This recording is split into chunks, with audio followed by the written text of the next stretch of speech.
Então vamos começar hoje todo mundo é contratado. a nossa entrevista. Se eu for o primeiro não contratado, eu vou ficar chateado. Ó, no finalzinho sobe coraçõezinhos. Os coraçõezinhos são sinal que todo mundo te contratou. Ah, não, beleza, então, ok. Tá bom? Gente, sejam bem-vindos. Eu estou recebendo, tendo o prazer de receber aqui um artista múltiplo, versátil, Igor Duarte. E nós vamos conhecer um pouco desse artista, na verdade, desse ser humano, porque existe um ser humano atrás desse artista. Nome completo? Igor Flávio Duarte Fagundes. Nome artístico? Igor Duarte, apesar que agora eu estou querendo mudar por causa da, né, da nossa ex-secretária. Sua formação? Eu tenho faculdade de cinema, agora eu estou fazendo teatro e inglês também. Meu Deus. Porque o inglês é técnico, não é graduação. Pontos fortes do Igor? Pontos fortes, eu sou muito proativo e muito determinado. Pontos fracos? Eu sou inseguro, sou bem inseguro com as coisas. Então, às vezes, eu tenho aquele boom de... Gente, eu tenho aquele boom de início, assim, mas às vezes me travo por causa da insegurança. O que você fazia antes de entrar na carreira artística?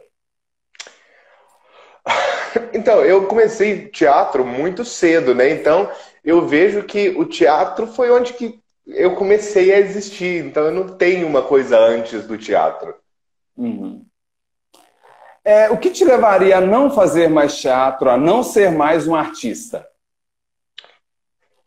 Nossa, é difícil. Eu passei por uma época que eu me afastei do teatro e me afastei da arte, porque eu não queria ser artista por todas essas inseguranças que vêm de ser um artista no Brasil.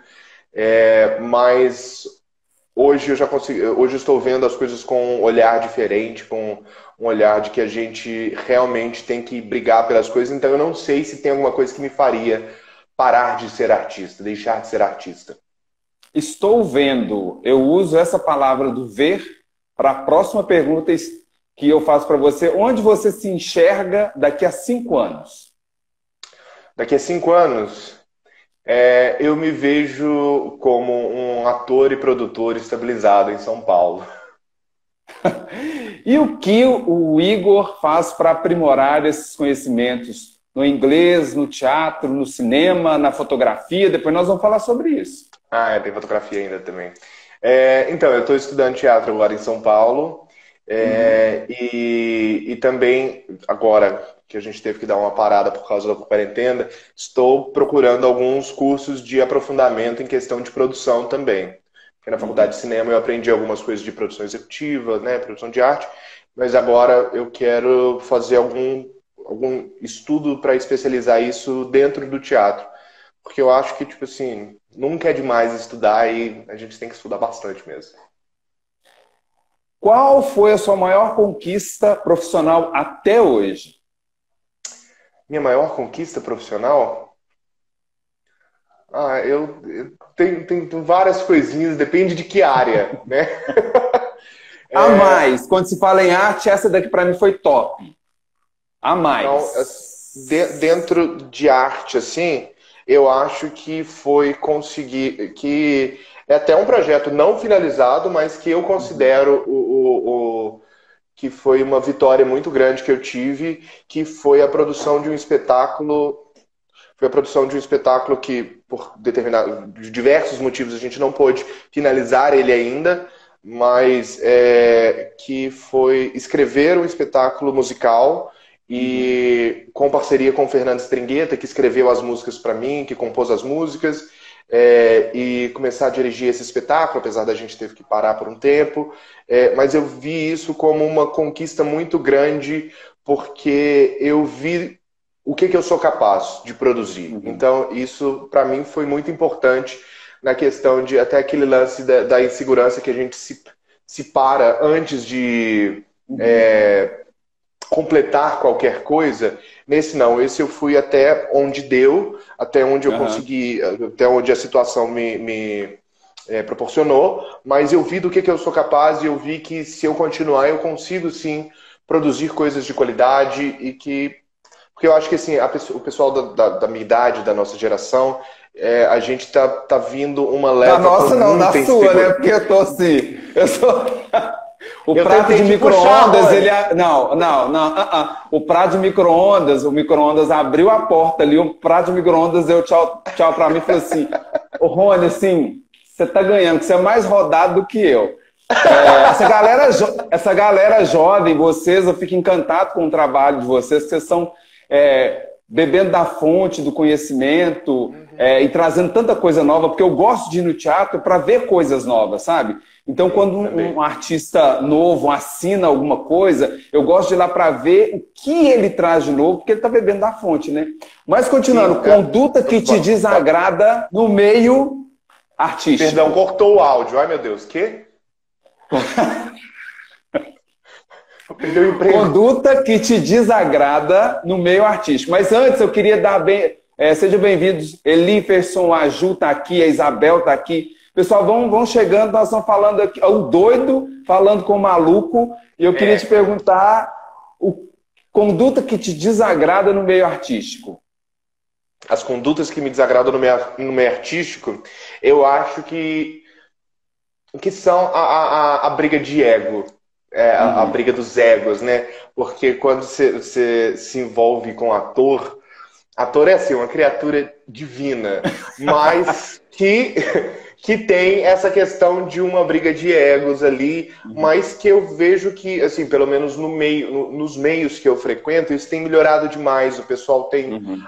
Eles estão abrindo muito a cabeça em relação a isso e se abrindo a propostas, mas tem alguns meios que você chega que é meio um estrelismo, assim, principalmente quando se trata de São Paulo, onde que é tipo um polo de teatro, né? Então, e depois nós vamos aprofundar sobre essa questão de São Paulo, que eu estou curioso para saber como é que é a arte lá, como é que é a arte aqui. Sua pretensão salarial, por favor, é uma entrevista de emprego. Pretensão salarial? Um salário que dê para viver bem. Assim, não quero ficar rico, eu quero poder ter a oportunidade de não me preocupar com dinheiro e trabalhar nos projetos que eu amo. Como você lida com estresse e trabalho sob pressão? Porque trabalhar com arte é tão tranquilo, é tão legal. Nossa, a gente não é pressionado nunca, não tem estresse. Como que você lida com isso, Igor? Rony, eu trabalho muito bem sob pressão. Eu amo trabalhar sob pressão, sabe? Aquele desespero de que tá entrando ao vivo e que a gente vai... ou o espetáculo vai começar, tá todo mundo correndo, se descabelando, a peruca não tá encaixando. Eu sou super centrado nesses momentos e sou, assim, tomador de decisões e é isso aí, vambora. Eu trabalho bem sob pressão. O que te motiva todos os dias? Você falou no início que às vezes há essa questão de não valorização da arte, eu larguei um pouco. Mas a Fernanda Montenegro, ela fala algo muito importante. Eu, por exemplo, já fiz isso várias vezes. Eu pedi o meu aluno para ir embora. Tipo, dá um tempo, vai para casa, respira. E quando ele volta, mas ele volta falando, não dou conta de ficar sem isso aqui. Esse tempo ele é muito importante para a gente perceber o tanto que aquilo ali é importante, aquelas tábuas sagradas é importante, esse clique do play é importante, esse clique da fotografia. Que te motiva? Eu acho que o que me motiva é a possibilidade de conseguir fazer algo que eu ache belo. Não é nem sobre agradar as outras pessoas. Também a gente tem muito essa questão de querer agradar as outras, né? Isso vem de todo ser humano. Mas essa coisa de querer fazer alguma coisa que eu acho bela, e isso pode parecer assim, muito egocêntrico, ou sei lá, mas a gente vive num mundo muito caótico, né? Então, assim, você poder ter essa oportunidade de criar algo que você fala assim, nossa, isso me acalma, isso me dá algum tipo de esperança. Então, isso isso me tira da cama de manhã. Decisão mais difícil tomada recentemente, a penúltima pergunta para os coraçõezinhos subir ou não, para ver se ele vai ser contratado nessa entrevista de emprego. Decisão mais difícil tomada recentemente. Se eu ia para São Paulo ou não. Porque eu estava morando aqui em Pará de Minas, trabalhando com aula de inglês, dando aula de inglês. Estava começando a me fixar no mercado, a ficar conhecido por esse trabalho de professor. E estava com uma sala no prédio da Unimed, então, sabe? Então tinha várias coisas ali para eu simplesmente abrir mão de tudo e ir para São Paulo sem nada. Mas eu falei assim, eu tenho que fazer teatro, eu tenho que viver de arte, eu tenho que viver mais a arte, porque senão vou chegar nos meus 40, 50 anos, ou nos meus próprios 30, sei lá, e falar assim, eu devia ter feito isso. Última pergunta, pergunta da entrevista de emprego, gente. O que você gosta de fazer no seu tempo livre? Eu gosto de beber uma cerveja.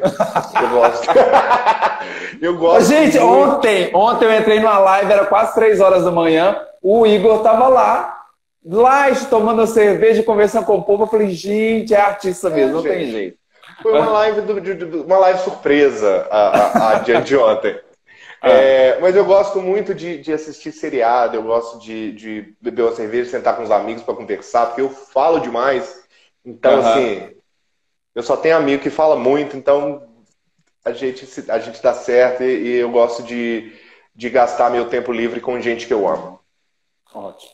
Gente, Loading Séries entrou, hoje ele fez uma entrevista, o Matheus fez uma entrevista bacana com o ex-BBB, como é que ele chama? Vitor Hugo. Vitor Hugo, parabéns. Esse cara é de Pará de Minas, sucesso no Brasil inteiro. Adorei a live, muito legal. E aí, vamos lá? Você sai de Pará de Minas, está acostumado com pessoas que são próximas a você. Isabel, com a mãezona, uma diretora que realmente... E a gente sabe o que é isso, né? Diretora é meio que pai, meio que mãe. E assim, tava tudo muito tranquilo. E você vai para uma cidade que é o coração do Brasil. Uma cidade literalmente diferente de Pará de Minas. Pará de Minas é cidade de interior. Aquela coisa, vou tomar café lá em casa, onde fica tal coisa? Não, vamos ali, eu te levo lá. Tô de bicicleta, coloca no cano e vai, ou pega na mão e vai. Como é que é sair daqui e ir para São Paulo? Foi impactante? Como foi? Foi um pouco assim, São Paulo é meio assustador, assim, na hora que você chega lá, porque é muita gente, é muita coisa acontecendo a todos os momentos e você fica meio perdido ali no meio e as pessoas ficam... Até quando a pessoa virava e falava assim, vamos lá na Liberdade amanhã à tarde, eu ficava, eu não sei chegar lá, gente, como é que faz? O que eu tô fazendo aqui? Então, assim, até a questão que mais pega para mim é a questão de se movimentar dentro da cidade, existir dentro da cidade. Isso, para mim, eu sou muito medroso, assim, eu preciso ter os caminhos certos, que eu morro de medo de me perder.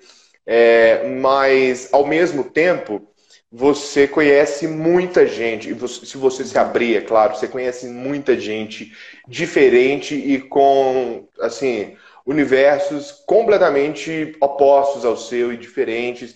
E eu tive a oportunidade lá, tem pouco tempo que eu tô lá, mas já tive a oportunidade de conhecer muita gente bacana e fazer muita amizade. E eu tô gostando muito desse, Deu vontade de desse voltar? contraste.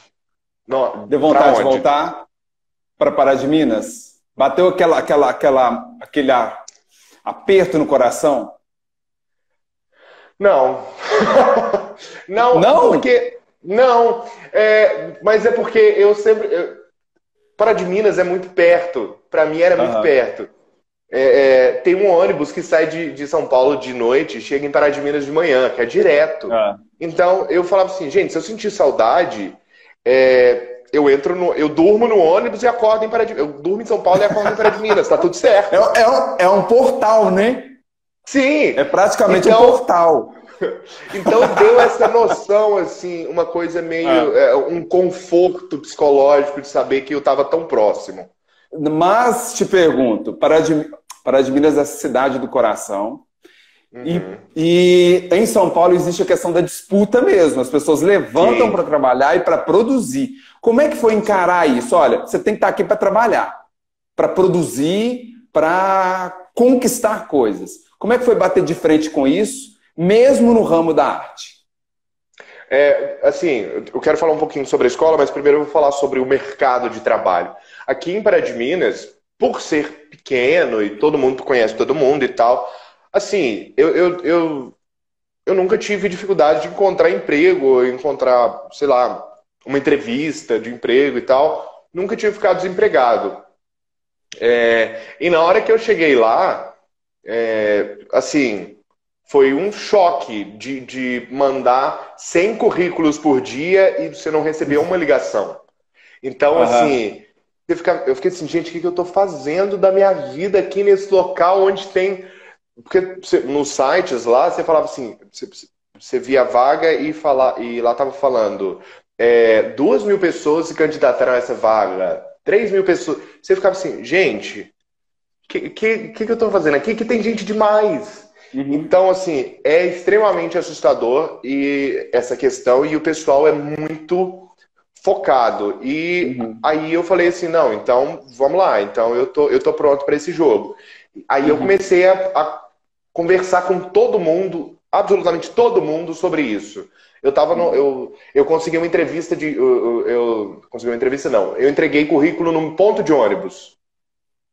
Que eu tava esperando o ônibus, puxei papo com uma moça, a gente tava conversando e tal, ela trabalhava acho que na Rede Vida, e ela falou, não tá precisando de ninguém não, mas deixa seu currículo comigo, já peguei o e-mail dela, enviei o currículo ali pelo celular, e foi assim que eu acabei conseguindo também, que foi através de indicação para conseguir uma entrevista e conseguir um emprego. Então, assim, é muito disputado tudo, porque tem muita gente, e tem muita gente boa também. Sabe? E a escola, e a arte lá? A escola, o teatro lá. Você consegue ver diferença na arte aqui da arte lá? Por exemplo, a forma como a Isabel te trata, né? Te trata, porque isso é uma conquista, a gente pega um amor pela pessoa e fica a vida inteira. Sim. E lá, como é? Como é estar na sala de ensaio? É bem diferente, assim. Porque com a Isabel eu fiquei o quê? 15 anos fazendo teatro com a Isabel lá no Iluminarte. E assim, é pesado, a gente é responsável e tal. Aquela coisa, já fiz oficinas com você, com o Zé Roberto. Então, assim, o pessoal aqui do Pará, eu conheço como é que todo mundo mais ou menos trabalha, né? Mas na hora que eu cheguei lá e cheguei na sala de aula... É muito um lance de tipo assim, é isso daqui que vocês querem? Então beleza, não vai ter ninguém pisando em ovos. Se tá ruim, tá ruim. Só que algumas pessoas ficam levemente ofendidas. Mas é aquele lance, se tá ruim, a realidade é que tá ruim. E você precisa saber que tá ruim para você conseguir melhorar. E eles não falam só que tá ruim, eles também te ajudam, eles também te guiam, né? Pelo menos na escola onde eu estou, tem muito isso. Eles não pisam em ovos para te falar as coisas. Coisa que eu acho que aqui em Pará de Minas, tanto pelo perfil dos alunos ser um pouco diferente, nem todo mundo que faz teatro aqui em Pará de Minas faz teatro porque quer seguir a vida de ator, né? Então eu acho que aqui a gente é um pouco mais... tem mais ternura para falar, tem mais... Sabe? Até para você conseguir falar assim... Não, a gente está aqui fazendo teatro para aprender a fazer teatro e tudo bem se você não quiser continuar essa carreira e tudo bem, Então você tem diversos tipos de pessoas que fazem teatro aqui em Pará de Minas. Tem gente que quer continuar a carreira, tem gente que não quer, né? E você foi desafiado lá e falou, é isso que eu quero e pronto, acabou? Eu, aqui ó, como é que é? E agora José Lê, deve ser a amiga seguidora, ela colocou sangue nos olhos. Deu sangue nos olhos, deu raiva e falou, vou fazer. Porque às vezes a artista é assim, né? Olha pro cara que tá desafiando ele e fala assim, sou filho de uma égua, eu vou fazer isso e vou fazer e aí a gente se transforma num ser humano melhor, porque eu olho para esse cara que está me desafiando, ou eu olho para a zona de conforto. E aí ou eu volto para a zona de conforto, ou sigo esse cara. Então, como é agora? Sim. Como é que é isso? Foi muito sair da zona de conforto, total. Porque teve casos, tipo assim, na aula você está fazendo um exercício assim, e o professor gritando com você, tipo assim, você está fazendo errado, você está não sei o que tem, muda o registro, e gritando, e você tem que ouvir o que ele está fazendo, fazer o que ele está te pedindo, mas você não pode sair daqui. Então é meio tenso. Então, no primeiro momento, você fica meio, gente, ai meu Deus, posso sentar ali no canto e chorar, mas né? Mas ainda bem Que isso?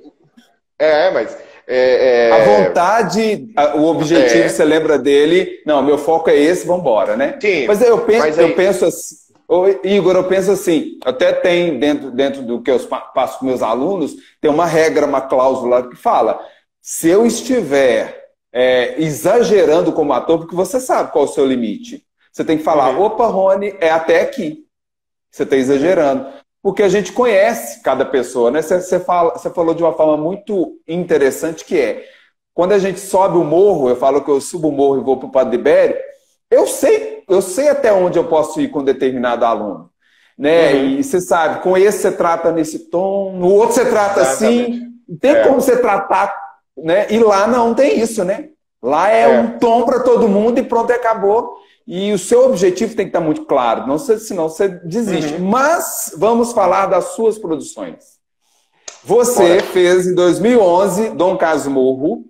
Isso. Depois, em 2014, você fez O Homem da Cabeça de Papelão. E em 2019, você fez Mulheres de Nelson. Aí nós temos nós temos três seres humanos totalmente diferentes. Nós temos um adolescente em Dom Casmurro. Você tinha quantos anos? 2011. Ai, meu Deus, fazer conta. Eu tenho 26 agora, 2011. Então eu tinha 15 para 16. Depois você estava com quase 20 Homem da Cabeça de Papelão. E depois 26 em Mulheres de... O que muda? Mas eu falo no contexto de... Estou encarando esse personagem. Agora, às vezes eu sou um adolescente, mas fazendo um adulto. Como é que é esse processo desses personagens que entram em você? Como é que é cada história? Por exemplo, fala pra gente do que Dom Casmurro contribuiu para o Igor como ser humano. Ok. O Dom Casmurro, eu vejo ele como uma experiência por completo, assim, porque ele foi a primeira peça onde que eu, junto com a Júlia Ribeiro e a Marina Rufino, a gente estava na direção e na produção. Então, assim, a gente estava vivendo tudo ao mesmo tempo. Era o personagem, mas também era a direção e a concepção de tudo. Então, ali foi um momento que eu tive um crescimento, que Dom Casmurro, não só o personagem, mas a experiência como um todo, me deu muito um senso de responsabilidade. Principalmente que eu estava nessa época de 15 para 16 anos, então me deu muito um senso de, se eu não fizer isso daqui, não tem ninguém para ir lá resolver esse problema para mim, né? Então teve momentos que foram frustrantes, teve momentos que deram muito certo. O produto final eu tenho muito orgulho dele, e a questão do personagem, eu acho que também pela questão da idade foi muito uma brincadeira. Porque eu passava por dois personagens, né, por duas épocas diferentes do personagem. Eu fazia o Bentinho adulto e o Bentinho velho, que é o próprio Dom Casmurro. Então era muito uma brincadeira, assim, sem uma concepção maior de uma coisa meio Stanislavski, de trazer e sentir e tal. Não, era uma coisa mais Felipe Gullier ali, de nós estamos brincando aqui e é isso. Então, brincar com postura, brincar com voz, e aqui eu tenho que estar desse jeito, aqui eu tenho que estar desse jeito. Então, na questão do personagem, foi muito esse lance da brincadeira, mas a experiência no todo foi muito enriquecedora para mim. Aí a gente pula para o Homem da Cabeça de Papelão, que fica a imagem na minha cabeça daquele carro, do cara entrando com Ah, aquele carro colorido que jogou luz o sim. teatro inteiro e eu. Que jogou Oh! esse. Eu acho que a minha criança apareceu ali e falou: Olha, Rony, que legal! E o meu adulto ficou quietinho e ela começou a. Gente, foi realmente muito interessante Foi muito e eu gostei emocionante, é. demais. Mas aí, como é que tá agora esse Igor nessa época? É ainda uma brincadeira? Como é? Porque aí você não assume a produção, né? Você está como Não, não. ator. Mas como é que é o senso de responsabilidade? Ele muda? Como é isso? O Homem da Cabeça de Papelão coincidiu com a mesma época que eu tinha acabado de entrar na faculdade. Então, já era um outro Igor com outras vivências, começando a mudar um pouco a cabeça, e de uma forma positiva e de uma forma negativa. Porque o Homem da Cabeça de Papelão foi muito numa época onde a insegurança estava batendo muito forte. Uhum. Então, foi um processo.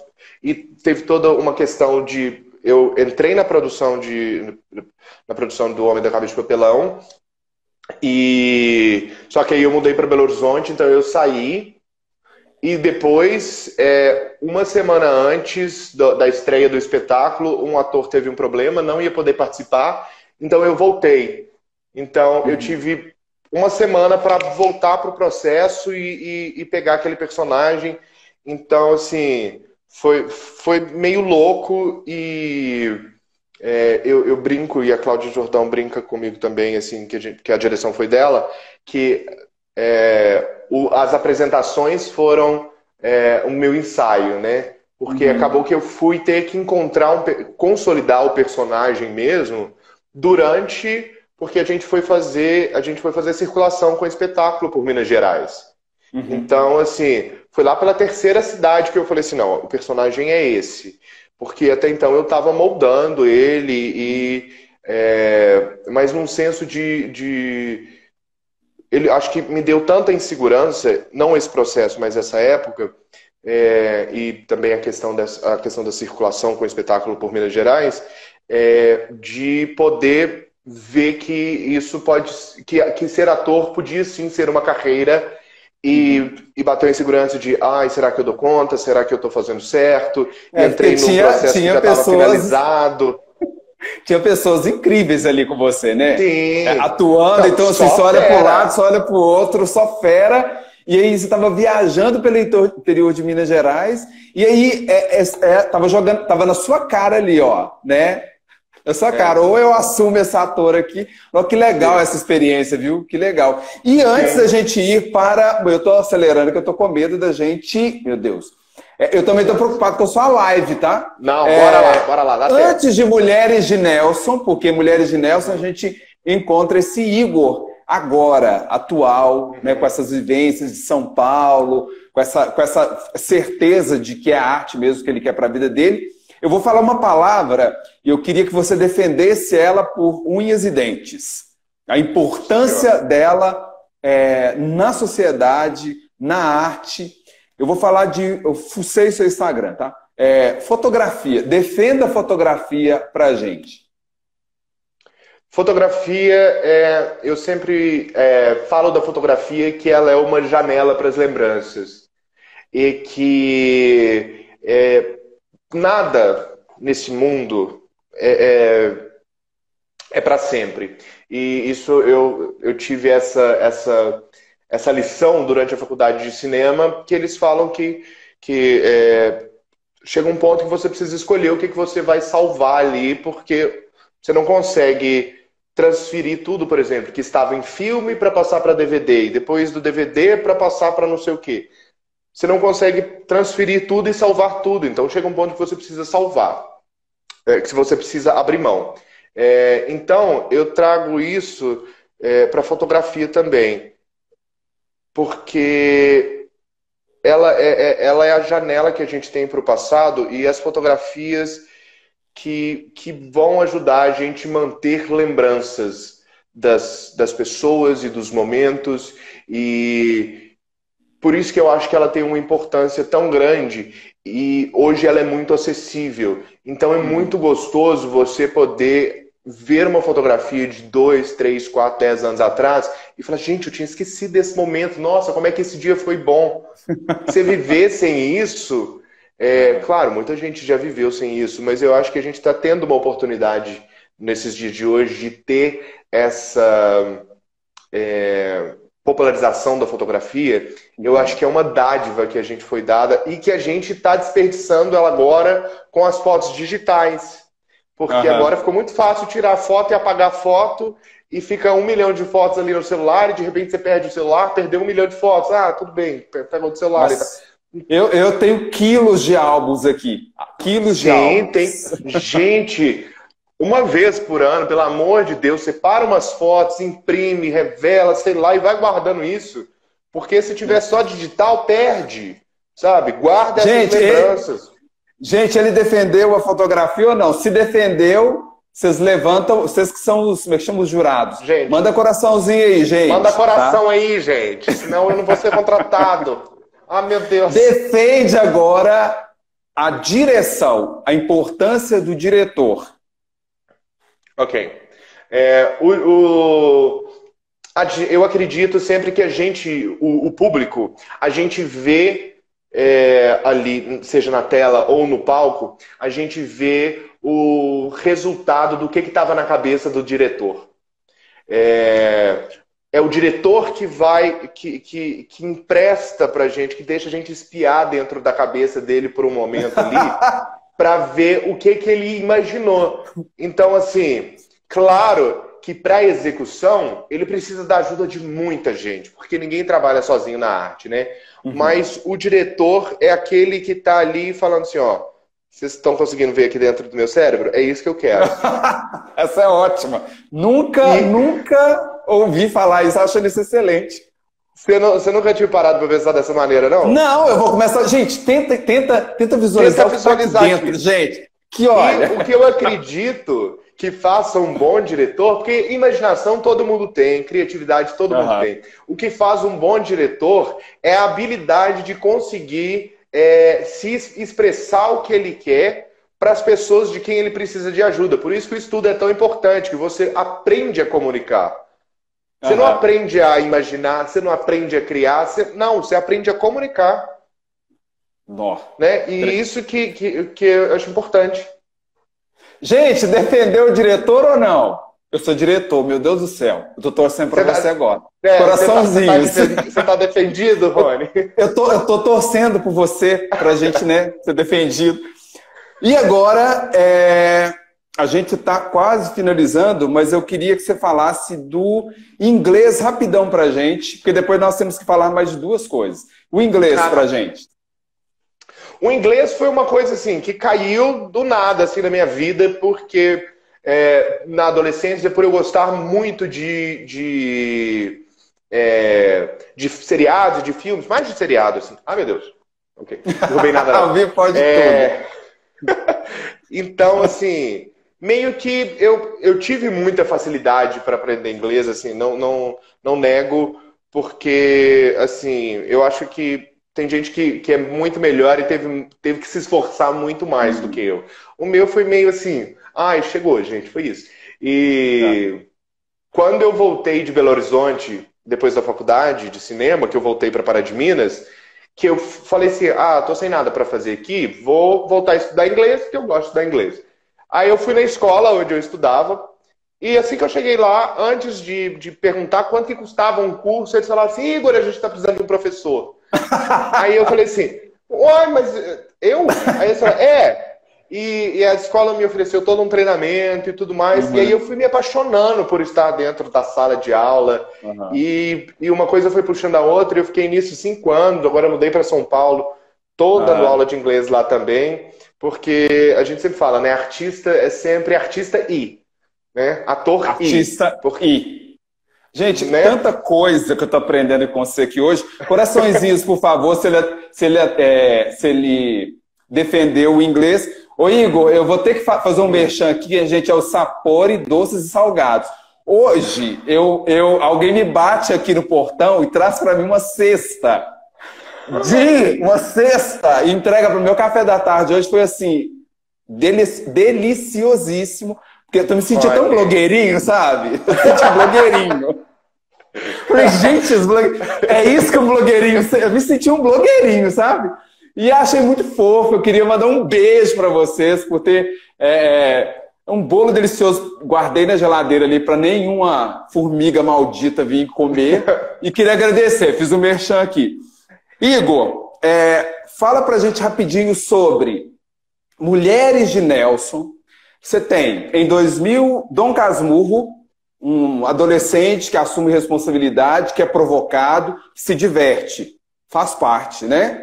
Sou adolescente. Depois, Dom Casmurro, 2014, um monte, você olha para um lado, olha para o outro, um monte de pessoas que fazem teatro, vivem de teatro, que tem teatro ali na veia, como diria E agora José, sangue nos olhos, e você dentro de um processo onde as pessoas ganham dinheiro com o teatro, que é viajar, a lei de incentivo, essas coisas todas. E de repente você cai em Mulheres de Nelson, só que, acredito eu, corrija se eu estiver enganado, é uma coisa mais...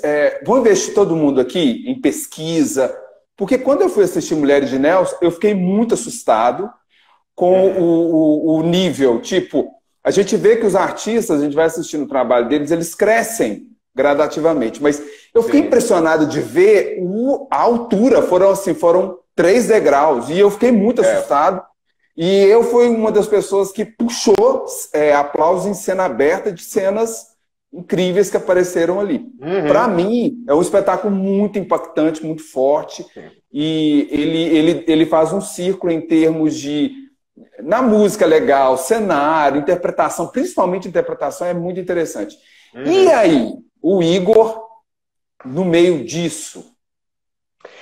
O Mulheres de Nelson, eu posso dizer que eu devo minha vida ao Mulheres de Nelson Rodrigues, porque eu estava muito focado no inglês e não tinha tempo e tal, e a Isabel falando assim, Igor... Nós vamos montar um projeto, uma peça aqui, vem participar e tal. Eu falei, não tem tempo, Isabel, não tem tempo, não tem tempo, não tem tempo. Aí, até que eu falei assim, não, ok, vou liberar um dia aqui para eu ensaiar, porque vou fazer mais uma peça de teatro, eu tava meio com saudade, assim, mas meio cabreiro, assim. Eu falei, não sei se eu quero voltar. Só que aí na hora que eu voltei, acabou, Rony. Acabou, não tive escolha. Porque viver esse processo, e eu sou extremamente grato, porque foi um processo muito intenso e com pessoas muito dedicadas, e que foi um processo maravilhoso. E eu acho que se tivesse qualquer outra peça, talvez não tivesse reacendido a chama do teatro igual acendeu. Porque, tanto que na hora que a gente acabou esse processo, que acabou o Mulheres de Nelson, né? E que a gente fez algumas apresentações e terminou o ano, eu falei assim, eu não consigo, não tá em mim aqui, eu não consigo ir dormir hoje à noite sem saber que eu tenho alguma coisa de teatro para fazer. O pessoal do Illuminati tinha entrado de férias, o pessoal do Mulheres de Nelson tinha entrado de férias, e eu fiquei assim, gente, tá me coçando. Aí eu já fui entrar na internet e falar, escolas de teatro em São Paulo. E fui, e na mesma hora achei uma escola, e procurei indicações assim da escola, achei legal, já comprei uma passagem. Tipo, 2 semanas depois eu tava em São Paulo fazendo a prova, né, pra tentar entrar na escola. Voltei para Pará de Minas sem saber a resposta. Passou um tempinho, eles me ligaram, me deram a resposta que eu tinha passado. Aí eu já falei assim, ai gente, eu não sei se eu vou. Não sei se eu vou para São Paulo, não sei. O universo me deu uma dica se é para eu para São Paulo. Rony, eu juro. Eu não gosto de mentira, não sou de mentir. Eu juro que eu conversando com um amigo meu, eu falei assim, não, o universo tem que me dar um sinal se é para eu ir para São Paulo. No dia seguinte, o Camilo, que é de Garatinga, que é do Illuminati, que tá morando lá, me ligou e falou assim, aqui, tem uma vaga aqui no apartamento que eu tô morando. Aí eu falei assim, é minha, pode fechar. Aí você falou assim, universo, sem ser ágil. Falei, esse filho da mãe. Nossa senhora. Aí eu falei assim, vambora, é isso. Então, o Mulheres de Nelson teve muito esse papel de reacender esse, que não é nem uma chama, né? É um comichão que a gente tem para fazer. Bom, é o seguinte, queria fazer um comentário que eu conheço você desde a época do Dom Casmurro, e eu gosto Rony, muito... Não vem tentar falar que você é novo, não, porque não, foi antes. Ah, meu Deus, Quando a gente fazia... Na Missaca, você fez aula comigo? Café. Eu fiz aula no Café. Gente. Não vou falar de data, não. Você vai colocar eu com mais idade ainda. Misericórdia, eu tô com medo. Seguinte, a gente vem de uma época onde os grupos eram literalmente separados, né? Illuminati, o Rony com o grupo deles, a gente tinha isso.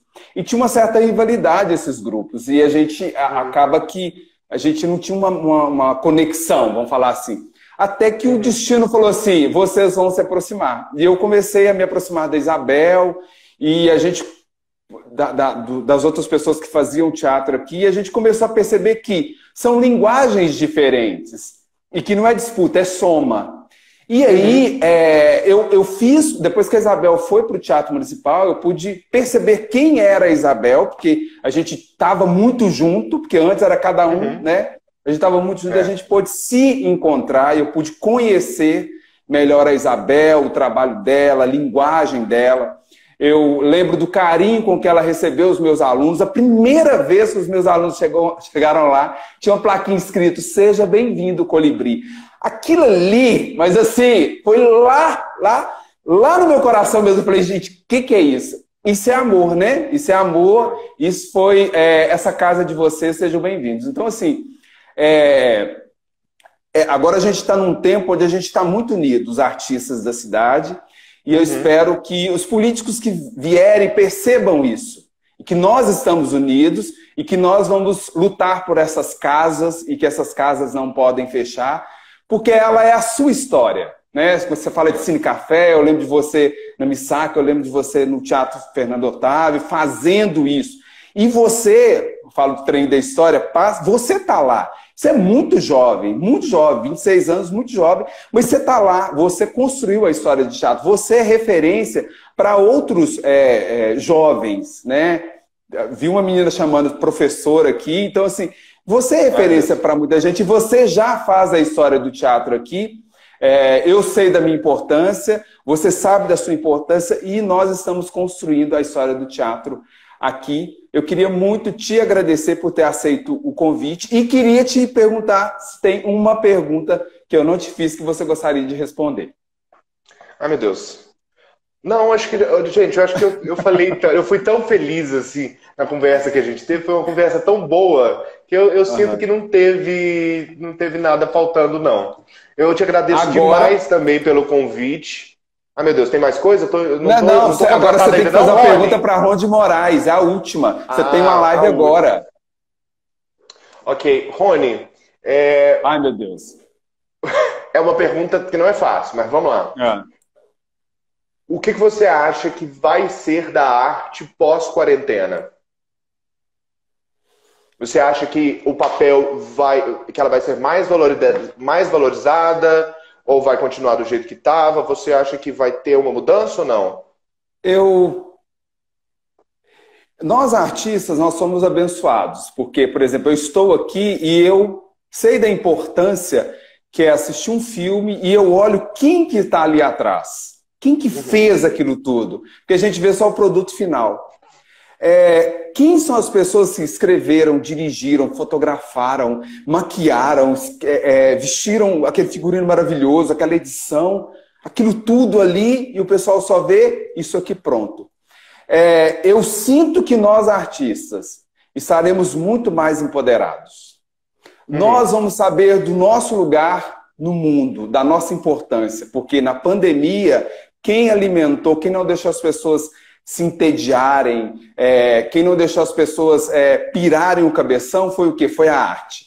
E quando você abre o Facebook e Instagram, você vê a arte, vê as pessoas se reinventando, você vê as pessoas discutindo sobre cinema e, lógico, tem muitos artistas que têm condições de ficar em casa. Tem artista que está passando fome. Está passando fome. Então, eu acho que traz a gente para uma realidade do lugar que a gente está, do lugar que a gente ocupa. E talvez aquele que tem a arte como brincadeira, né, que não leva ela tão a sério, ele vai acordar para a vida e falar, não, vou levar esse negócio a sério. Porque se acontecer um período pesado de novo, eu não quero passar por aquilo. Nós vamos estar no momento de cobrar de quem assumir a prefeitura. Você tem acompanhado Regina Duarte, você viu o que os artistas estão fazendo, então nós vamos ser soldados quando tudo isso acabar. Tudo isso acabar. E eu sinto isso em Pará de Minas. Eu sinto que nós estamos fazendo um movimento, o pessoal da música, o pessoal da dança, o pessoal do teatro e políticos. Depois dessa pandemia, vem uma galera forte aí que sabe do seu valor. E se vocês não sabem, nós vamos levantar a bandeira e falar, acorda, quem são vocês na fila do pão? Né? Nós somos essas pessoas que fazem o pão para vocês comerem, para vocês alimentarem. Então, acho que é isso. Acho que é uma consciência da nossa importância. Porque a história da arte caminha com a evolução humana, não tem como você desassociar. E obrigado por essa pergunta, eu queria muito ter... Tem mais uma hora de live para falar disso. Não, agora mais uma hora de live. Muito obrigado mesmo. Obrigado você, pelo convite. E aqui, continue contribuindo pela arte de Pará de Minas, pegue muita informação lá, juntos. Traga pra gente, eu estarei na plateia aplaudindo e aprendendo, porque eu sei que esse cérebro é um cérebro... novo, inquieto, louco, e a gente precisa disso, né? A gente precisa disso. E eu tenho certeza que você não vai ser cópia, você vai ser... Ontem eu estava falando sobre isso, você vai ser o mais natural possível. Quando eu falei da live ontem, da live louca, eu falei, gente, ele é doido, ele é natural, ele é isso. Então, nós somos isso, que você possa continuar sendo essa pessoa natural que você é. Inquieta, tá? Muitíssimo obrigado.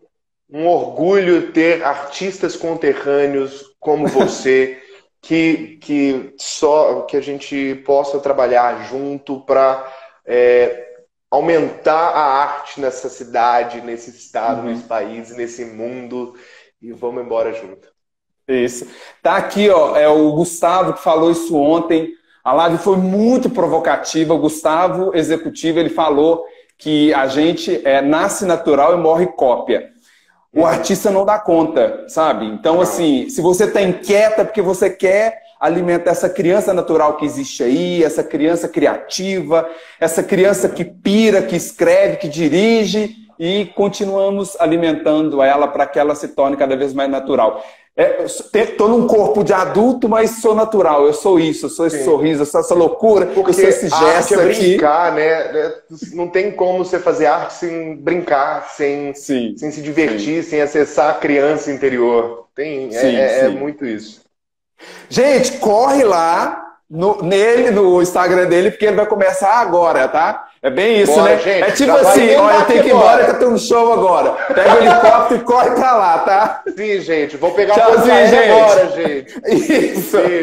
Beijo, obrigado, gente. Tchau. Muito obrigado, Igor. Tchau. Até mais. Obrigado, Rony.